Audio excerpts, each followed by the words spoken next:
اس وقت تک جب تک کوئی چیز کمپلیٹ نہ ہو جائے اس وقت تک ڈیمانڈ باقی رہتی ہے.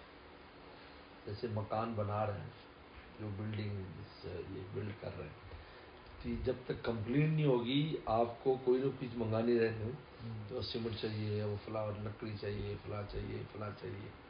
اور جب کمپلیٹ ہو جائے گا تو پھر وہ خود سروائیو کر لے گا سارا, سردی کو, گرمی کو. انکمپلیٹ ہے تو برف کا اثر بھی آئے گا, دھوپ کا اثر بھی آئے گا. ہو گئے جی ڈور نہیں ہے, ابھی جو نا ونڈو نہیں ہے, ابھی جو نا چھت پکی نہیں ہوئی. یہ اس طرح جب مریض جب تک کمپلیٹ نہیں ہوتا اس کو شیخ کی ضرورت لگتی ہے. اس لیے جب وہ کمپلیٹ ہو جاتا ہے پھر بھی برکتاً شیخ اپنے اوپر رکھتا ہے سر پر. لیکن اگر اس کے اوپر ہی کوئی شیخ نہیں ہے, حکیم التھان کے اپنے زمانے میں تھے, تو پھر غیبی نظام ان کی حفاظت کرتا ہے. پھر ڈائریکٹ اللہ تعالیٰ اس بندے کو وہ کرتے ہیں. لیکن اس تک پہنچنے کے لیے ایک ٹائم چاہیے, اس لیے انسان لگا رہتا ہے مشائخ کے زیر سایہ جب تک کمپلیٹ نہ. جب کمپلیٹ ہو جائے بس پھر وہ ہر چیز سروائیو کر لے گا, نفس کو, شیطان کو, سب کو. اس وقت تک خطرے نہیں رہتا ہے. آپ فرماتے ہیں مولانا اعظم صاحب رحمۃ اللہ آخری عمر تک شیخ رکھا ہر ایک نے کوئی نہ کوئی اپنے. ہمارے حضرت والا بھی شاہ الگ صاحب رحمۃ اللہ علیہ 30-40 سال بیعت رہے, میں خود بھی شیخ تھے. حضرت کو فالج تھا, پھر بھی شیخ جب آئے تو ان کے سامنے اس طرح حضرت بیٹھے تھے جیسے کوئی بچہ بیٹھا ہوتا ہے, لیکن فالج تھا. اور فالج میں اسے شخص کا بیٹھنا آسان نہیں, لیکن آپ ایسے سمٹ کر اور دوزانو ہو کر بیٹھے, باوجود اس کے کہ آپ کا وہ پیرل حضرت کی شیخ کی عظمت میں. تو یہ ہے ایسے. یہ شیخ کے جو ہے نا جی, یہ کچھ اشعار یہ کسی جگہ سے تھے, معلوم تو نہیں ہے کس کے, لیکن صحبت سالے ترا سالے کند, صحبت تالے ترا تالے کند. نیک صحبت تجھے نیک بنا دے گی اور بری صحبت تجھے برا بنا دے گی. سالے اور تالے, سالے نیک, تالے برا. دل بدست آورے کے حج اکبر است, این ہزارہ کعبہ یک دل بہتر است. دل داری کسی کی کرنا یہ بھی حج اکبر کی طرح ہے, اور ایک دل کے خیال رکھنا یہ ہزاروں کعبوں کی سے بہتر ہے. یعنی دلداری کرنا, یعنی دل کسی کا, دل کا خیال بہت رکھے, اس لیے کہ دل میں تجلیات الہیہ ہوتی ہیں. کعبہ تعمیر خلیل اطہر است, دل تجلی جلیل اکبر است. کعبہ حضرت خلیل رضی اللہ علیہ السلام کی تعمیر ہے, اور دل جو ہے وہ جلیل اکبر اللہ تعالیٰ کی تجلی گاہ ہے. نور حق ظاہر بود اندر ولی, نیک بھی باشی اگر اہل ولی. نور حق جو ہے وہ ولی میں ظاہر ہوتا ہے, اگر تو اہل دل ہے تو نیک بن کے بیٹھ. حب درویشاں کلید جنت است, دشمن ایشاں سزائے لعنت است. درویشوں کی محبت جنت کی کنجی ہے, اور ان کی دشمنی لعنت ہے. تو بہرحال اس لیے مولانا رومی رحمۃ اللہ علیہ نے جو اس قدر صحبت کے اوپر بات کی ہے جگہ جگہ پر, اور اپنے شیخ کا اتنا انہوں نے کیا ہے. حضرت فرماتے تھے ہمارے حضرت کہ جب وہ تبریز گئے, تبریز تو حال پڑ گیا مولانا رومی کو تبریز دیکھ کر, کیونکہ شیخ کا شہر تھا تبریز. کیونکہ تبریز ادھر عراق میں تھا, اور مولانا رومی جو ہے وہ رہتے تھے وہاں پورنیا میں, یہ ترکی میں تھا. تو تبریز جہاں جب تبریز آیا تو تبریزیاں تبریزیاں تبریزیاں ایسے کرنے لگے, تبریزیاں تبریزیاں تبریزیاں ایسے کرتے تھے, تبریزیاں تبریزیاں تبریزیاں. پہلے حال پڑ گیا ان کو اپنے شیخ کے شہر کو دیکھ کر. کہتے اونٹنے سے چھلانگ لگا دی انہوں نے, جیسے دوڑے شہر کی طرف.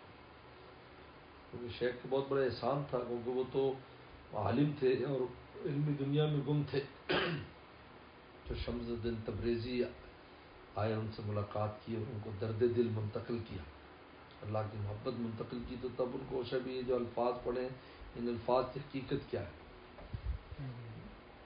اور اس کی بڑی اچھی اگزامپل ہمارے شیخ فرماتے تھے کہ ایک آدمی لڈو کو جانتا ہے کہ وٹ از لڈو یا وٹ از مینگو، وہ جانتا ہے. لڈو جانتا ہے، مینگو جانتا ہے، وہ سب کچھ جانتا ہے لڈو کے بارے میں، ہاؤ اٹ میڈ، اور جو ہے مینگو کے بارے میں اس کی کتنی قسمیں ہوتی ہیں. لیکن ایک آدمی لڈو کا نام نہیں جانتا، but eating laddu, he is eating laddu, don't know what's his name, what's is کیا کہتے ہیں اس کے اندر جو وہ ہوتی جو چیزیں ہوتی ہیں انگریڈینٹس، جو ہے وہ نہیں جانتا، لیکن کھا رہا ہے. تو بتاؤ ان میں ایک آدمی نوئنگ لڈو ہے اور ایک ایٹنگ لڈو ہے. آپ یہ بتائیں کہ ان میں فائدہ کون حاصل کر رہا ہے؟ ایٹنگ والا نا، وہ تو صرف جانتا ہے لیکن لڈو کھایا نہیں کبھی اس نے، نام معلوم ہے. نام جانتا، آم جانتا ہے، کھایا نہیں. ایک آم کھا رہا ہے، اس کو پتہ نہیں آم ہے، کہتے بہت ٹیسٹی ہے یہ جو جی کھا رہا ہے. اور ایک ہے کہ وہ نام تو جانتا ہے لیکن پتہ نہیں اس کو کہ آم ہے. یہی فرق ہے کہ جو صحبت میں نہیں بیٹھتے ان کو نام پتہ ہے ہر چیز کا، جو اللہ رسول کی باتوں کا، لیکن اس کو ٹیسٹ نہیں کیا انہوں نے. اور ایک نام نہیں جانتا لیکن ٹیسٹ کیا ہوا. اس لیے حضرت نانوتوی رحمہ اللہ سے جب کسی نے کہا کہ آپ کیوں جاتے ہیں حاجی صاحب تو بڑے عالم بھی نہیں ہیں، کیونکہ حاجی صاحب نے ابھی ہاف پڑھا تھا تو ان کے والد صاحب فوت ہو گئے تھے، تو پھر آگے تعلیم پوری نہیں کر سکے، لیکن ان پر عشق الہی کا غلبہ تھا. اس کے لیے پھر ادھر ادھر پھرتے رہتے تھے کہ میں کس طرح اللہ تعالیٰ تک پہنچوں. یہ ان پر غلبہ تھا، یعنی جوانی بچپن سے، یعنی 10-12 سال کی عمر سے، یعنی آپ یہ دیکھیں. تو پھرتے رہتے، درگاہوں پہ جاتے تھے. ایک درگاہ چلے گئے، بڑی بڑی درگاہوں پر گئے، مشہور بزرگوں کی قبروں پر گئے، لیکن کام نہیں بنا، نہیں چلا کام، بات نہیں بنی، وہ چیز نہیں ملی ان کو. تو پھر کسی نے کہا کہ یہاں قریب میں ایک جھنجھانا، ایک چھوٹی سی ٹاؤن ہے، اس میں ایک بزرگ ہیں نور محمد، ان کو چیک کر لو. تو وہ بچوں کو پڑھاتے تھے چھوٹے، یعنی چھپایا ہوا تھا اپنے آپ کو، یعنی اپنے آپ کو ہائڈ کیا ہوا تھا، چھپایا ہوا تھا، اور وہ چھوٹے چھوٹے بچوں کو پڑھاتے تھے.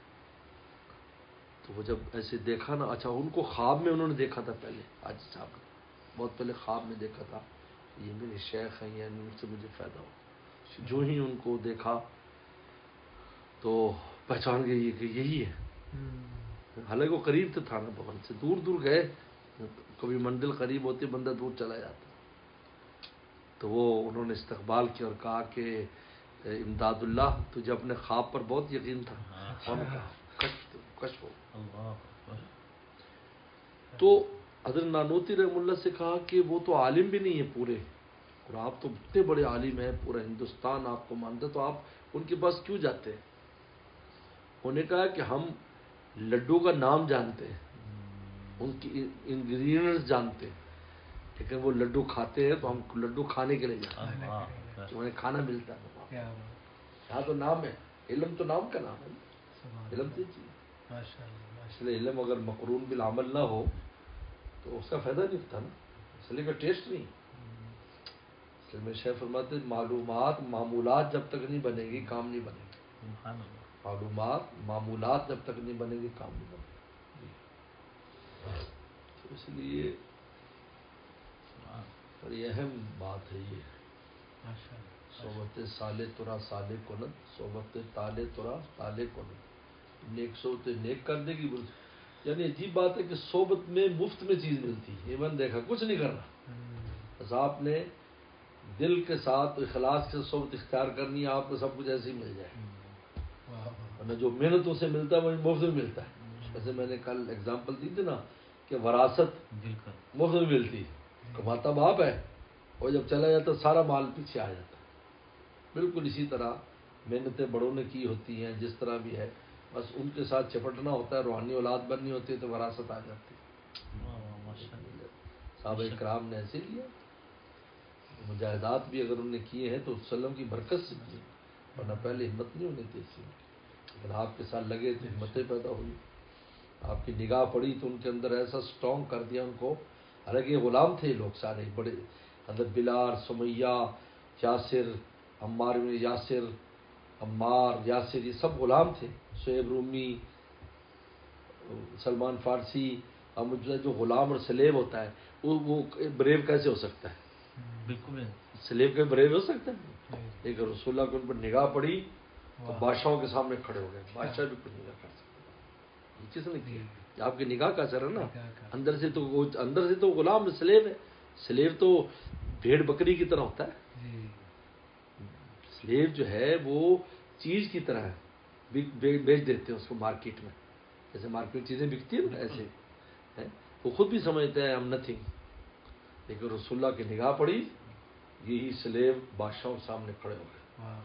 بادشاہ کہا تم کون ہوتے، آؤ مقابلہ کرو، دیکھتے ہیں.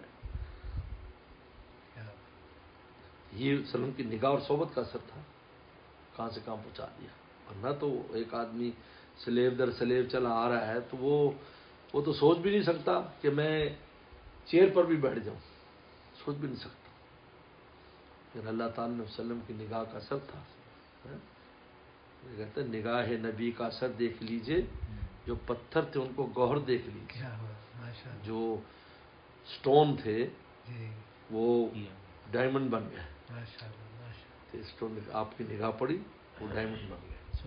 دنیا میں اتنی بڑی قیمتیں لگی. صحبت کا ماشاء اللہ. جزاکم اللہ خیر.